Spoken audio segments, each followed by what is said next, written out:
Hallo meine Lieben, schön, dass ihr wieder mit dabei seid auf meinem Kanal. Ich möchte euch heute zeigen, wie ich dieses schöne Meeresgemälde gemalt habe. Es hat eine schöne abstrakte Struktur und ich wünsche euch ganz viel Spaß. Wenn euch dieser Malprozess interessiert, dann bleibt auf jeden Fall dran. Ich habe mir als erstes meine Farben selbst zusammengemischt in diesen Plastikschälchen und da habe ich mir einmal ein dunkles Blau, ein mittleres Blau und ein Sandfarbton zusammengemischt. Ich trage aber hier auch die Farbe direkt aus der Tube auf. Das ist ein preußisch Blau und ein gebranntes Umbra. Und das vermische ich jetzt erstmal mit dem dunklen Blau als meine Basis.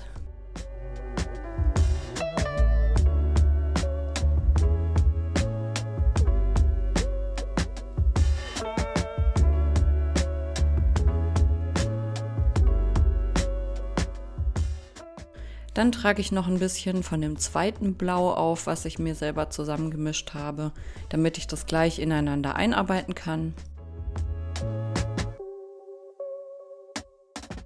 Ich mische mir hier auch noch ein bisschen Cadmium-Orange mit rein, weil ich einfach den Blauton so ein bisschen abmildern möchte. Ich möchte, dass es natürlich aussieht und nicht zu grell wird.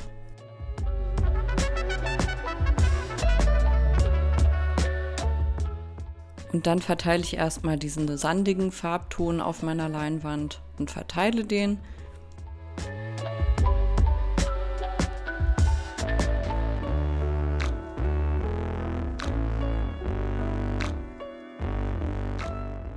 Ich mische mir auch ganz gern direkt aus der Tube noch ein paar andere Beige-Farbtöne mit rein. Hier zum Beispiel dieses Linnengrey von Sostrene Grene und noch so einen cremigen Pastellgelb-Farbton. Und auch noch mal ein bisschen Titanweiß, einfach, dass ein bisschen Abwechslung reinkommt. Und ich verteile das Ganze mit diesem Kuchenglätter oder wie auch immer dieses Werkzeug heißt. Das gibt es auf jeden Fall auch im Malerbedarf bzw. Künstlerbedarf. Ich habe jetzt einfach eins vom Discounter genommen. Das erfüllt auf jeden Fall auch seine Arbeit. Mal gucken, ob ich mal auf ein anderes umsteige, aber fürs Erste tut es das auf jeden Fall. Auf jeden Fall ist es ein sehr schönes Malwerkzeug und ich finde, da kann man auch sehr interessante Strukturen mitgestalten, ganz ähnlich wie mit meinem kleinen Malmesser. Ich glaube, dieses Werkzeug fällt auch unter die Kategorie Malmesser oder Palettmesser, wie auch immer man das nennen möchte. Auf jeden Fall bekommt ihr sowas halt auch bei Teddy oder Woolworth oder so. Ich glaube, ich habe meins von Woolworth und ja, das Einzige, was mich daran ein bisschen stört, ist, dass es an den Seiten etwas scharfkantig ist. Also ich denke, ich werde irgendwann mal bestimmt auf so ein professionelleres umsteigen.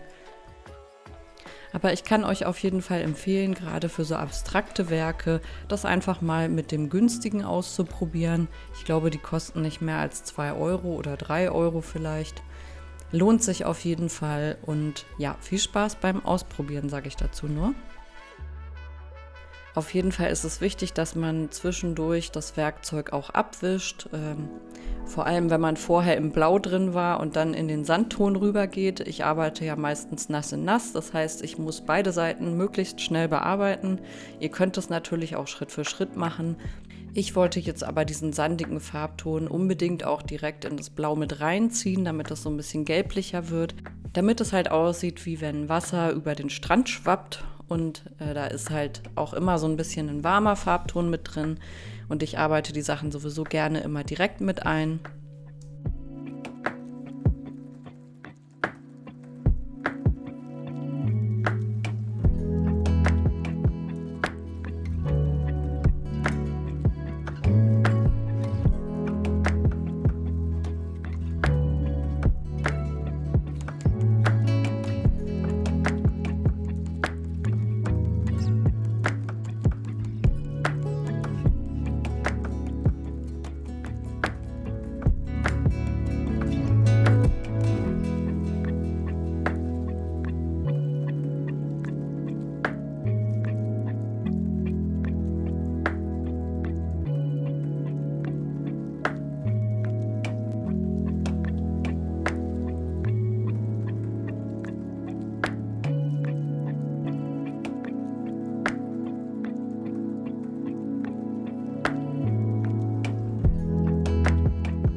Ich möchte das Bild auf jeden Fall erstmal durchtrocknen lassen und bemale auch noch die Seiten, damit das gemeinsam mit den Seiten trocknen kann, bevor ich dann weiterarbeite.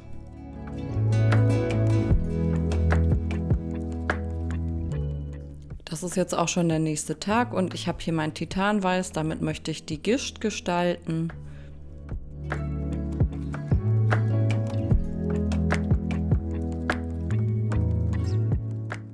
Ich habe auch nochmal einen Sandfarbton angemischt. Ich möchte einfach da so ein paar verschiedene Farbtöne mit drin haben, genauso wie beim Meer. Da habe ich auch nochmal dieses Himmelblau. Dann habe ich hier den gelben Ocker und noch ein helles Gelb und auch nochmal ein bisschen was von den dunklen Blautönen.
Ich mag das auf jeden Fall immer, wenn das Meer nicht zu kühl aussieht, sondern so ein bisschen einen leicht grünlichen Touch noch hat, also so warme Farbtöne mit drin hat, weil es erstmal realistischer aussieht und das auch einen angenehmeren Gesamteindruck ergibt am Ende, finde ich.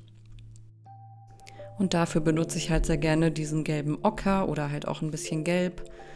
Und die spannendste Stelle ist jetzt eigentlich da, wo die Gischt in das Meer übergeht. Das bearbeite ich alles auch mit dem Palettmesser.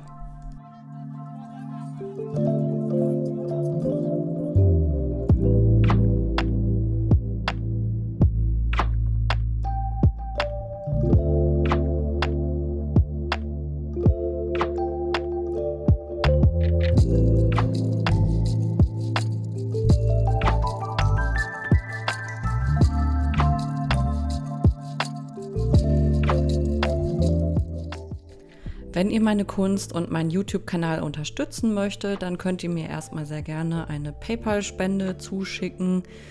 Der Link ist in der Videobeschreibung. Ansonsten könnt ihr gerne mal in meinen Shop vorbeischauen, der ist da auch verlinkt. Oder ihr schaut einfach das Video bis zum Ende, gebt mir ein Like und lasst mir ein Abo da, da würde ich mich auf jeden Fall sehr freuen. Vielen Dank auf jeden Fall für alle eure Unterstützung und eure lieben Kommentare, da freue ich mich immer sehr drüber.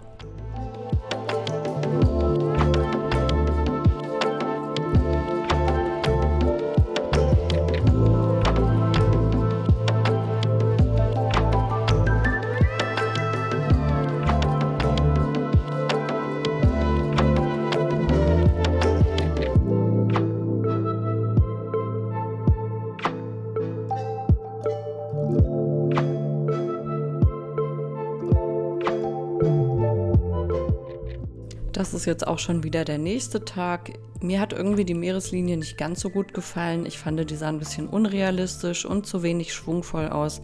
Deswegen gehe ich da einfach nochmal drüber. Habe hier mein dunkles Blau, dann habe ich meinen Sandfarbton nochmal nachgemischt und werde das Ganze einfach nochmal machen. Ich finde ja, je mehr Schichten so ein Bild hat, desto interessanter wird es auch am Ende. Ja, ich möchte einfach ein Bild haben, was eine Geschichte erzählt und manchmal muss man einfach nochmal drüber gehen.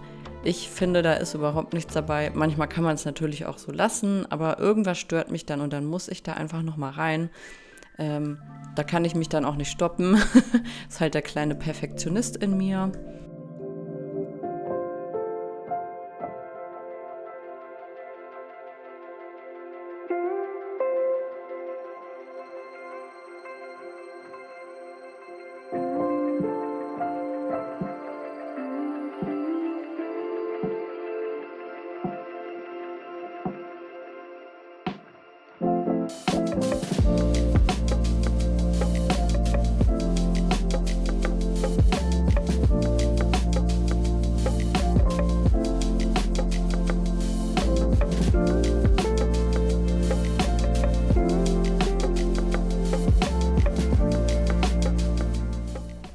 Ich empfehle euch übrigens auch ab und zu mal mit Handschuhen zu arbeiten, damit man nicht so komplett dreckige Acrylhände hat.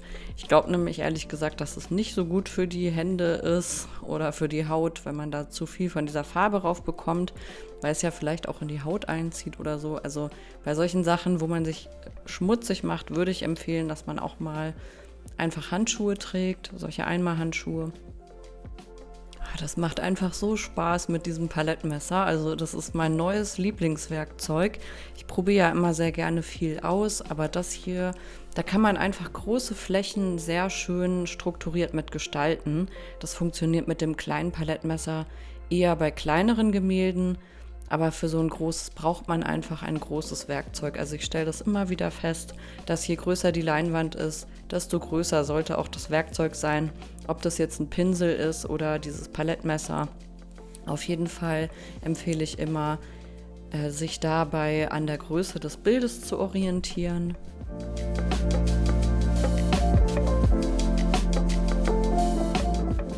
Jetzt bin ich auch schon wieder dabei, die Gischt zu bearbeiten. Also das geht wirklich sehr schnell bei so einem Gemälde, dass man das einfach nochmal übermalt hat und nochmal neu gestaltet.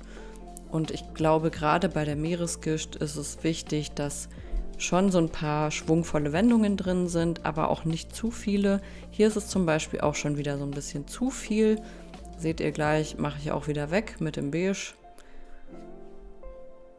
Da gehe ich einfach nochmal so ein bisschen drüber und arbeite das ein, dass es aussieht wie so ein Übergang oder als ob die Welle so einen Schatten geworfen hat.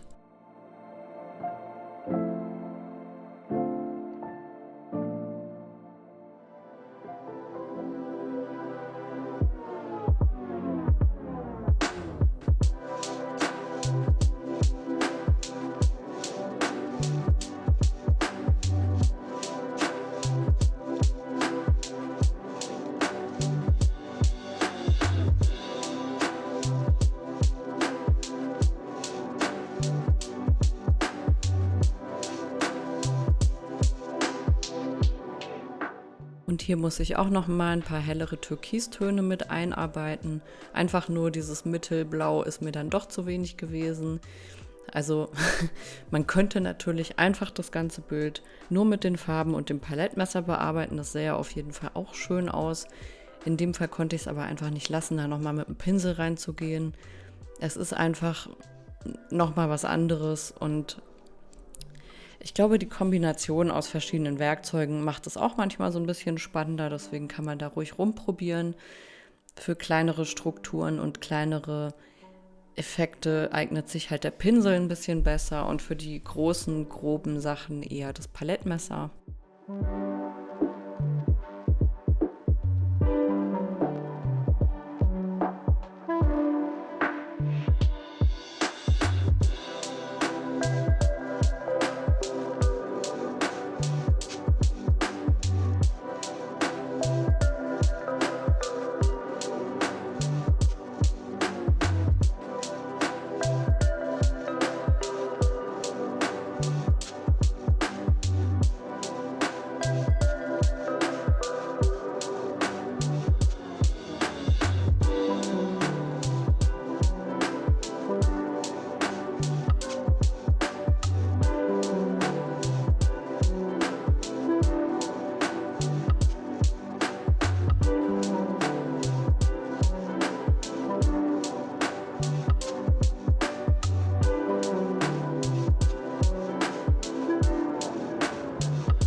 Ich möchte die Welle natürlich auch ein bisschen feiner haben an manchen Stellen. Deswegen habe ich jetzt hier dieses kleine Malmesser, was ich sowieso immer benutze. Damit kann ich einfach super gut arbeiten und vor allem die Farben ineinander ziehen.